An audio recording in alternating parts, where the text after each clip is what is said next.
Tahir uncle, बात सुनिएगा।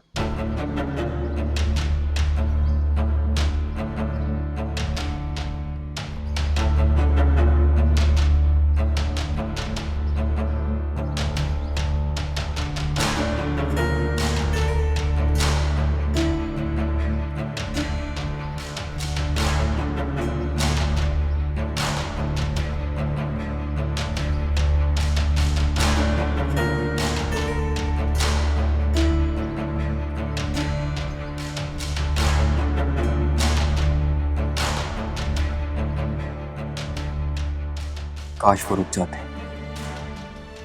तो मैं उनके पैर पकड़कर माफी मांग लेता।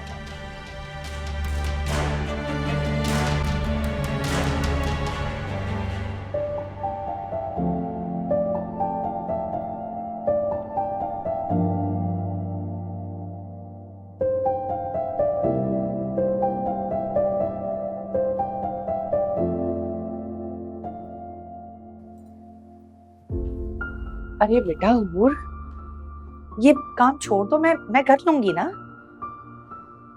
बेटा मैं ये सोच रही थी कि तुम जरा कुछ दिनों के लिए अपनी नानी के घर चली जाओ। अपने नाना अब्बू के साथ वक्त गुजारोगी तो अच्छा फील करोगी।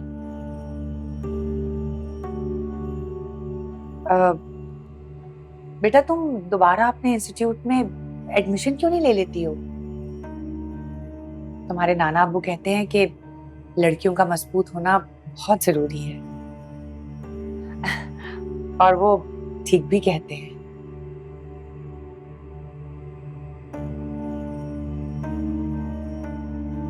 क्या हो गया हूर? बेटा कुछ तो बात करो मेरे से, तुम तो बिल्कुल ही खामोश हो गई हो।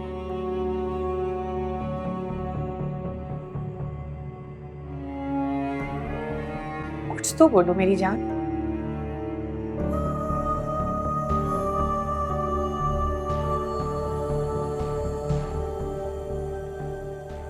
हूर बेटा मेरी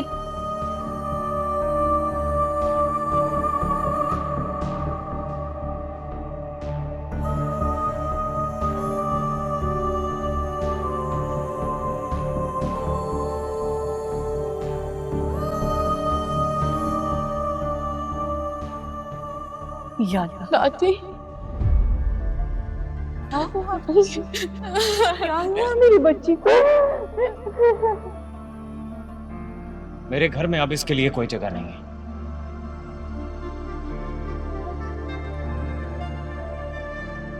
संभाले इसे और प्लीज इसे वापस लेकर मत आइएगा।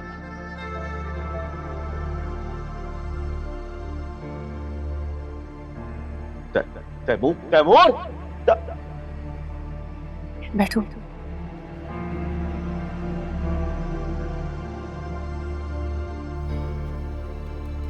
बेटा हुआ क्या है, ऐसा बताओ तो सही कुछ। बोलो। या अल्लाह, कुछ तो बोल बेटा।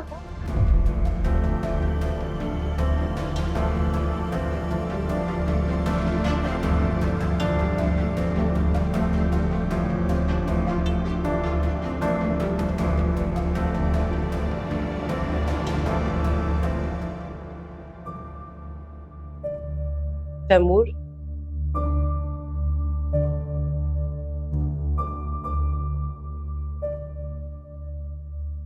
हूर को अपनाने का फैसला तुमने जितनी मजबूती के साथ किया था ना, और इस तरह से किया था कि हम सबने तुम्हारे उस फैसले के सामने हार मान ली थी।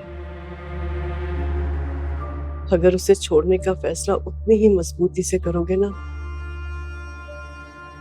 तो बेहतर होगा बेटा, वरना कोई कोई फायदा नहीं है अपने आप को तकलीफ पहुंचाने का, असियत देने का। और वैसे भी बेटा, अगर दिल में गिल्ट हो ना तो इंसान कभी आगे नहीं बढ़ सकता।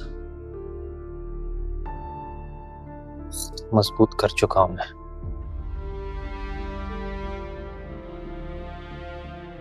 आप परेशान ना हो।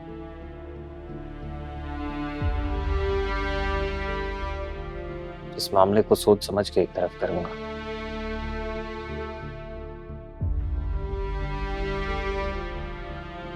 जो रिश्ते बीच में लटके रहे वो सिर्फ इंसान को अजियत ही देते हैं। इसलिए ऐसे रिश्ते का खत्म हो जाना ही बेहतर है।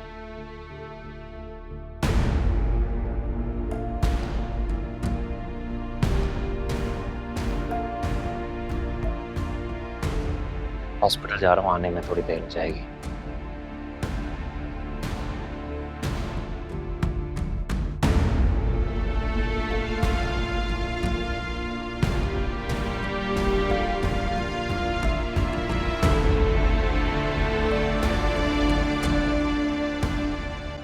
तैमूर बेटा, ये वो सामान था जो हमने हूर को शादी में दिया था। मैंने तुमसे पूछे बगैर पैक करके उसे भिजवा दिया था। अब इस सामान पर मेरा ख्याल से उसी का हक है, मगर देखो वो वापस करके चली गई।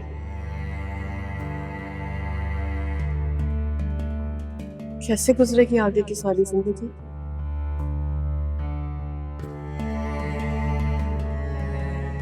और तुम्हारा और हूर का रिश्ता? कौन सा रिश्ता?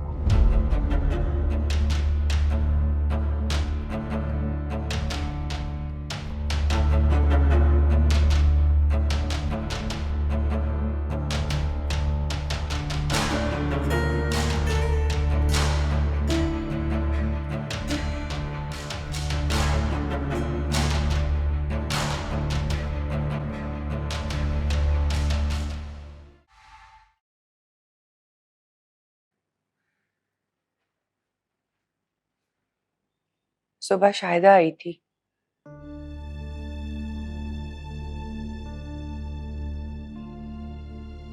जरूर तुम्हारे बेटे ने कोई नया फसाद किया होगा, उसी की शिकायत लेके आई होगी।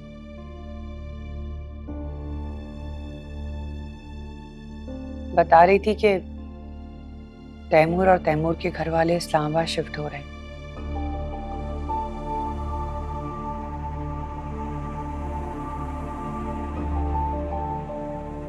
हूर के बरी के कपड़े और जेवर लेकर आई थी।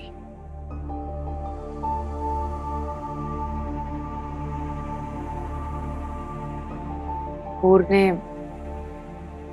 जेवर वापस कर दिए। अच्छा किया।